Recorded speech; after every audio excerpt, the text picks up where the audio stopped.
For the past 3 months, I've been wearing the 3 most popular smart rings. In fact, in the case of the Ultrahuman Ring, I've been wearing that for a year and a half in order to find out which one is the best and which one is actually worth your money. And not to spoil the video, they're all pretty good, but they all excel at different things.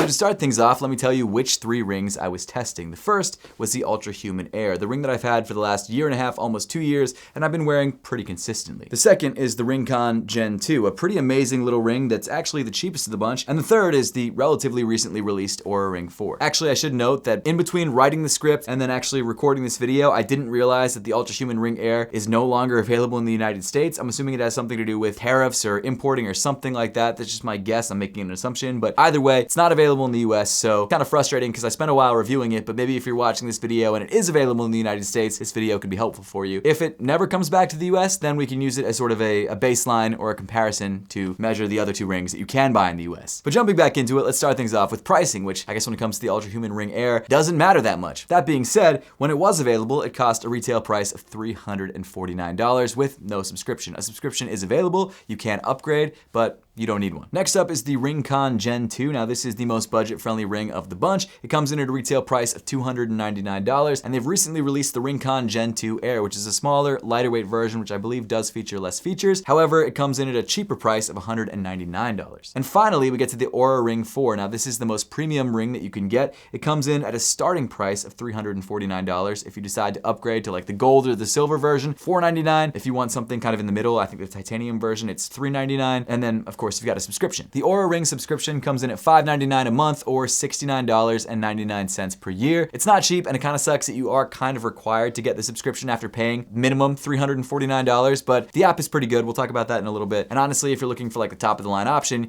you kind of have to look at the Oura Ring 4. Now, interestingly enough, each one of these rings come in titanium, which is kind of cool. You can upgrade your materials to something more expensive, specifically with the Oura Ring 4 if you want to. You can also get a brushed finish with the Oura Ring 4, which is also more expensive. With the 2 other rings, you can also change the materials and the colors and things like that. They usually come in standard ring colors like bronze in this case, or gold or silver. The Oura Ring 4 now comes in ceramic, and it comes in like pastel greens and purples and things like that, so you can really mess with the colors, and obviously the price will change depending on which color material you want to go for. I went for like the standard colors with the Oura. I went for the silver base color. For the Ultrahuman Ring, I went for the black, and then for the Ringconn Gen 2, I went for sort of the goldish, bronzish color. I wanted to get different colors for each ring just because I wanted to know which one was which, because even though they all look different, it's kind of hard to tell them apart if you're just looking at all of the same exact colors. Now, obviously, you want to pick a ring that just looks good on your finger at all times. You want to pick a color and a material choice that goes with a lot of the things that you wear. I felt like each one of these choices was good. However, I will say that for some of the glossier or shinier ones, like in my case, the Oura Ring 4 and the Ringconn Gen 2, these glossy, shiny finishes, they do get scratched up. I've been wearing these a lot, and the scratches aren't terrible, but they are there. And I kept reading that like, these don't scratch, these don't scuff, but that's just, it's not true. Even the Ultrahuman, after a year and a half of wearing it, it is scuffed. Like when I first did the review of this ring a year ago,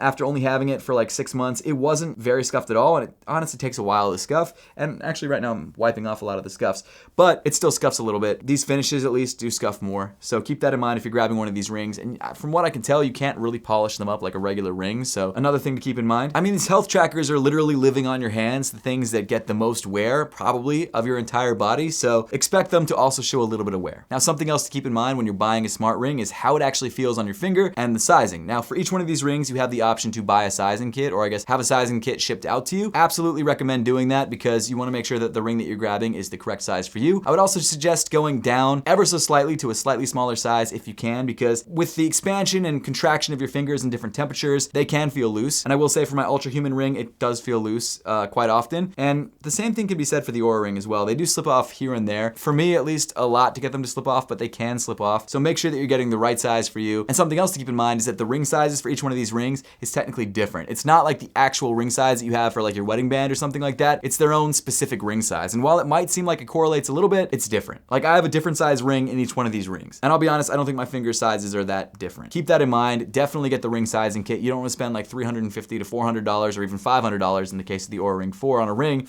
and realize it doesn't fit you. For the Ultrahuman Ring, I really like the fact that they gave you this 3D printed set of rings rings to try on, which was pretty cool. When you get a ring sizing kit, you like buy the ring and then you add, in some cases, like a $10 or $11 extra charge. They ship you out a ring sizing kit like in 2 or 3 days. You try on a ring, you respond to the email with your ring size, and then they ship you out your actual ring. One thing I really liked about the Ultrahuman's ring is that they actually 3D printed the rings that are in the sizing kit. For the other two, it's like a molded plastic piece. Doesn't really matter. I just thought that was cool. As far as the actual size and weight, because of course you're gonna be wearing these on your body and you're gonna be feeling them in your hands, and honestly, sometimes it takes a while to get used to them. So I will say, if we're ranking these in comfort level, I would say that the Ultrahuman Ring Air is the lightest and the most comfortable. It's the most minimal. You barely feel it on your finger, and it's very, very lightweight. Next up, we've got the Ringconn Gen 2. Oddly enough, it's not shaped like a circle. It's kind of got this almost very soft, rounded square shape to it. It's got this flattened sensor bottom, but then it's also got these 2 little prongs on the side that are meant to sense different things. You don't really feel them when you put it on, but it is something to keep in mind. I will say that the Ringconn Gen 2 is the thinnest out of all the rings, and it looks the most natural because it looks the closest to a regular ring. Finally, we've got the Oura Ring 4, which is the thickest and heaviest of all the rings. Unlike the Oura Ring 3, it doesn't have those little sensor nubs that you have on the Ringconn Gen 2, and that makes it a little bit more comfortable when you slide it on. Not a huge deal. You don't really feel them when you're wearing it, but it does make the inside of the ring a bit smoother. I mean, there are some divots and bumps and things like that, but nothing major. I will say that I like the fact that both the Oura Ring 4 and the Ringconn Gen 2 have these little like lines on the bottom to show you where the bottom of the ring actually is. The Ultrahuman Ring doesn't have that. You just have to kind of guess based on where this flat sensing surface is, which is supposed to go on the bottom of your finger. So it makes it a little bit easier to line it up on your hand, and I always kind of check it with my finger to make sure that it's in the right spot so it gets the correct measurements. Now, obviously, the reason that you're looking into buying a health tracking ring is to track your health, and each one of these rings do track similar things. You've obviously got sleep tracking, you've got heart rate monitoring, you've got skin temperature. They all track your step count because they all have accelerometers.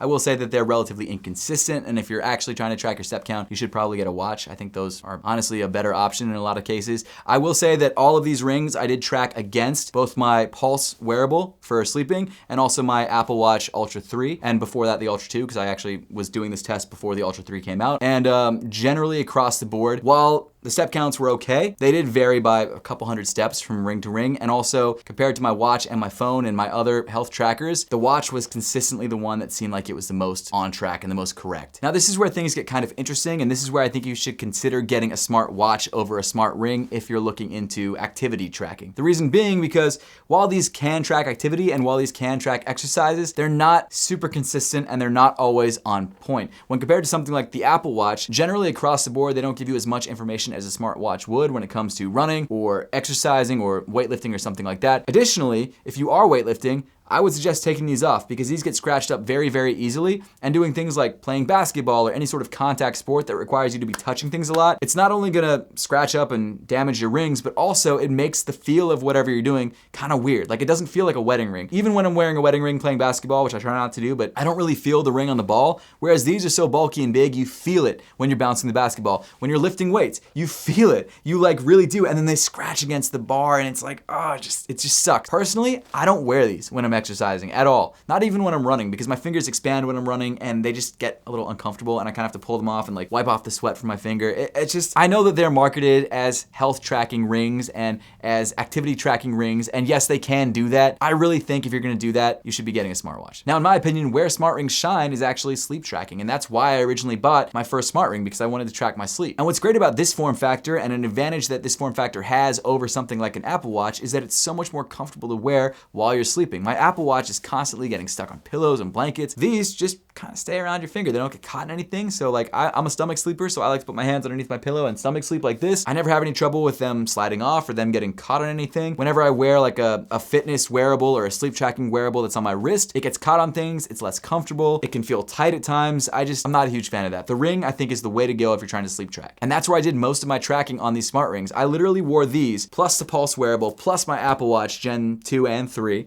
for 3 months while I was sleeping, and here's what I found. So when compared to my Apple Watch, which again I feel like is a great baseline because it is the most consistent generally, I found that the Oura Ring 4 and the Ultrahuman Ring Air were the most consistent. They did the best job of showing when I actually woke up in the middle of the night, tracking my sleep cycles, and were overall the most consistent with each other, let's be honest. The Ringconn Gen 2, while it was still a really good sleep tracker and did generally track when I fell asleep and when I woke up and, you know, some of my sleep cycles, it wasn't as accurate with the wake up times and with the sleep cycles as the other rings on the Apple Watch. So I will say that I preferred the Oura Ring 4 and the Ultrahuman 2 for sleep tracking specifically. I'm gonna pick a night that I had some really bad sleep for some reason, October 13th. I don't know why in particular, probably my daughter waking up or something like that, but I wanna compare each one of these apps and show you guys what each one caught. So starting off with the Oura app, we got 5 hours and 21 minutes of sleep, total duration of being in bed time 5 hours and 53 minutes. I was probably staying up late and working on something, I'm not totally sure. There was an awake time of 32 minutes, a REM sleep time of 1 hour 1 minute, a light sleep time of 3 hours and 22 minutes, and a deep sleep time of 59 minutes. Moving over to the Ultrahuman app, we had an in-bed time of 5 hours and 37 minutes,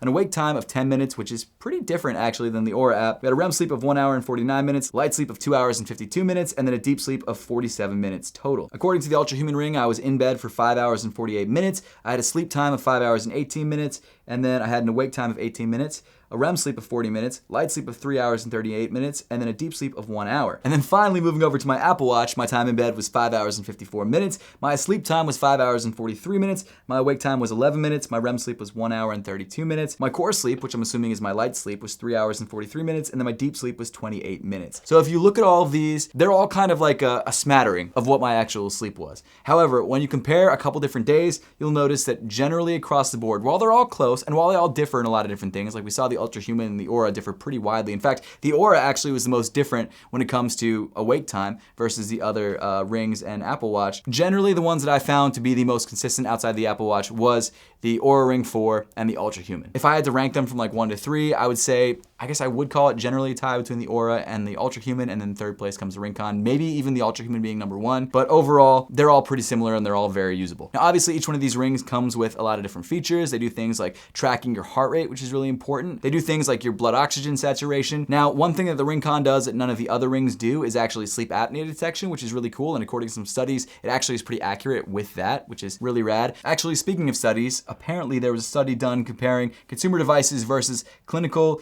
polysomnography, PSG, and it found that the Oura Ring had the highest sensitivity for wake detection, 68.6%, and deep sleep detection, 79.5% among the devices tested. So according to that study, the Oura Ring is a way to go if you're looking specifically for awake detection and deep sleep detection. Now, another way that each one of these rings differ is their app experience, and each one of these apps takes the information that it's gained from you throughout the day and creates different learnings and gives you customized tips on how to sleep better or ways that you can improve your awake time. Not only that, each one of these apps also scores each night's sleep, and generally it does it with a numerical score. In the case of the Oura Ring 4, I got a 63 on October 13th. It says ups and downs happen, family life can bring ups and downs in your sleep trends, and that's completely normal. You're doing your best, and that's what matters. See, that's really nice. That's nice of them to say. If longer stretches of sleep aren't possible right now, even a few moments to rest or relax during the day can go a long way. Every bit of rest helps recharge your body and mind. The Ringconn gave me a rating of 66, which it said was good. It said my sleep efficiency was 91%, and then it said that my sleep goal gap was minus 2 hours and 42 minutes, meaning that I was supposed to go to bed 2 hours and 42 minutes before I actually did, and that the impact that that's going to have on my day was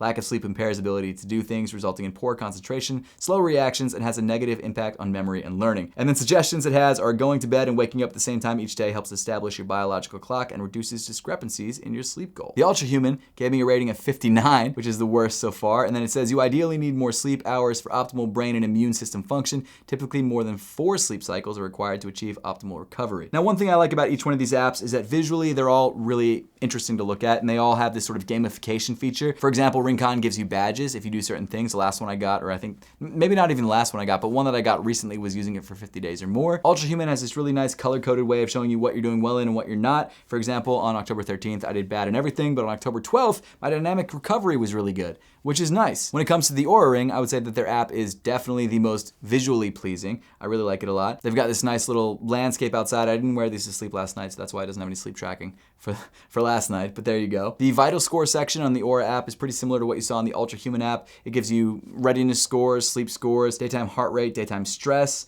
things like that. Again, I really like the sort of gamification and the distilling of data into a very consumable and very easy to understand numerical ranking system or rating system. I think that's really cool. And overall, if I had to pick one app that I thought did the best job of that, it would have to be the Oura app. One, because it gives you the most data overall, and two, it's the most easy to understand. And whatever system they use to actually give you tips or tricks that you can do throughout the day to make your day better, it's easier to understand, it's easier to find, and they make it clearer on the Oura app than any of the other apps. That being said, each one of these apps do a good job of that. I think my least favorite app is probably the Ringconn app because I think that their page is the least visually appealing. It's not bad though, and it all comes down to personal preference, but I do think that if I had to pick one, I'd probably go with the Oura, then the Ultrahuman, then the Ringconn. But now let's talk about battery life and how you actually charge your devices. And each one of these devices charges wirelessly on one of these little puck-shaped things with the USB-C. Now, one thing I hate about all of these devices is how each one of them has a stupid, bright LED indicator light. A light that keeps me up at night,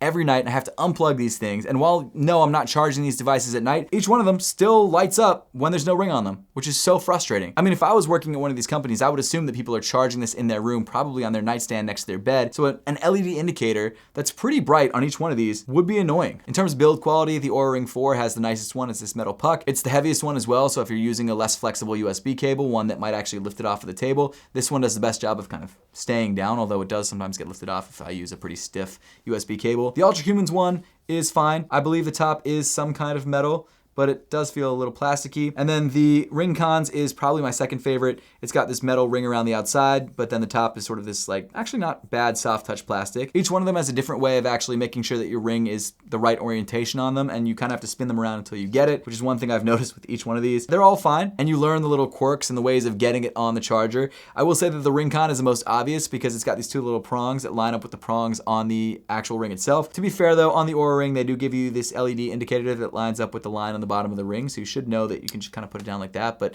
at night, when you can't see anything, you kind of have to spin it until you find it. Same thing with the Ultrahuman. The Ultrahuman lines up the flat surface on the charger with the flat surface on the ring. Honestly, not bad solutions for any of these. They all work fine. The only thing that I would change about every single one of these is that stupid LED indicator. And also maybe making each one of them a bit heavier so they don't fling off the table when you use a stiff USB cable. Specifically like this Anchor one, which isn't very flexible, and I'll find that when I plug it in, sometimes it'll kind of like slowly pick up the friggin' puck and then the ring will fall off. It's stupid. Maybe not this one in particular, but I do have some stiffer USB cables that do that. But now to talk about the actual battery life of each one of these rings, which I've got to say the fact that any of these have batteries that last a couple days is pretty impressive because these are tiny little things. But the Ultrahuman Ring Air has the worst battery. It lasts realistically about 4 to 5 days. I found I was getting closer to 4 days, and I found that after having this for a year and a half, now it really only lasts me like 3 days. There's definitely some battery degradation here, and I think that will be the case for the other two rings. I wouldn't be surprised at all because you're using these devices all the time and their batteries are so small that the battery will degrade pretty quickly on all of them. I don't know for a fact. I know that the Ultrahuman Ring definitely had some battery degradation, but these two, because they're still, you know, only like 6 or 7 months old. I've worn them consistently for 3 months, but I've owned them for like 6 or 7 months. I'll say that I wouldn't be surprised if they experience some battery degradation. Next up, you've got the Oura Ring, which gets around realistically 6 to 7 days. They say 7 to 8 days, but I was getting closer to 6. And then you get to the Ringconn, which has by far the best battery of all three of them, and it lasts me like 8 to 9 days. It's pretty impressive. Genuinely very, very impressive. I would charge this up like 3 times a month. Whereas the Ultrahuman, I'd have to take off like at least once every 2 to 3 days and charge it up, or at least top it off. The Oura Ring, yeah, maybe once a week, maybe less even. The Ringconn was by far the big winner here. So which one of these rings should you buy? And I think the answer depends on your use case, but also what you're looking for. Again, I do think if you're mainly looking for activity tracking, a watch would be a better way to go. However, I think these really excel at sleep tracking, and I think they're all great. And to be honest with you, you can't really go wrong with any of them. They're all pretty consistent. Sure, the Ringconn, in my opinion, is a bit worse than the other two, but it's not that much worse, and you saw the data. In fact, on that particular day, the Oura Ring 4 was the least consistent. So it varies, but let's break it down. If you want the best overall app experience, if you want the best overall features, and you want, honestly, the highest quality of the 3 devices, I would go with the Oura Ring 4. Now, with that being said, you're not just spending $349 starting on this, you're also spending $5.99 a month or $69.99 a year, and that kind of sucks. And that immediately increases the price of this ring to over $400 in the first year. Getting to the Ultrahuman Ring Air, it's a really great ring. It hasn't been updated in a couple years. It is the lightest and thinnest. Unfortunately, it's not available in the US right now, so that's probably one of the main reasons why you wouldn't get this ring. The sleep tracking's great. The app is pretty good as well. They've also released some other really cool things. Like, for example, they sent me an Ultrahuman Home, which tracks like carbon monoxide and noise levels and particle things, and it's really cool. And the app actually does a really good job of kind of taking all the data from the different devices and creating this full picture of your entire home experience. It's very, very cool. But unfortunately, you can't buy this ring in the US right now. The price though, $349, is not bad. It's in line with the more premium ring, and it doesn't require you to get a subscription, so that is a big plus. And like I said, I've been using this for a year and a half, and I love it. It's a really, really great ring. Finally, the Ringconn Gen 2. This ring is pretty amazing. It's got the best battery life by far. The sleep tracking is really, really good. I know I was like kind of nitpicking on some of the things, but realistically, the sleep tracking is incredible on this watch. It looks really good. It's the thinnest, not the lightest, but the thinnest, and it's the most budget friendly. It comes in at $299, so it is the best price. I would suggest checking out this one if you're looking to jump in to the Ring game because it is the cheapest buy-in. Now there's the Ringconn Gen 2 Air, which I don't own, so I can't recommend that one, or not recommend it because I've never tried it, but that one's $199, so maybe that's the best way to get in, but there you go. So I'd say the Oura Ring if you're looking for the best of the best, the Ultrahuman Ring if you're looking for the most comfortable overall, and the Ringconn if you're looking for the cheapest, but still a really great ring, and it's got the best battery life. And sleep apnea detection, which is a plus. I've really loved using these smart rings, and I guess I should tell you guys which one I plan on using or continuing to use because I don't want to wear all three of these all the time. I'm leaning towards the Oura Ring 4. Now the subscription does suck. I'm not gonna lie, the subscription sucks. And realistically, what has happened over the last couple weeks since I finished this test is I've only worn the Apple Watch to bed because I've already got that and I'm using it as a silent alarm to wake me up so I don't wake up my family. And that actually has a great sleep tracker on it and does a lot of the same things that these do. So maybe realistically, I'm not even gonna get a smart ring. But if I had to pick one to keep, it would be the Oura Ring, but they're all great and I'd probably be happy with any of them. But hey, on kind of that indecisive bombshell, let me know your thoughts on each one of these rings in the comment section down below. Do you own one of these? Are you thinking about getting one of these? Let me know everything down below in the comments. As always, thank you so much for watching. Make sure to subscribe if you haven't yet, and I will see you all in the next one.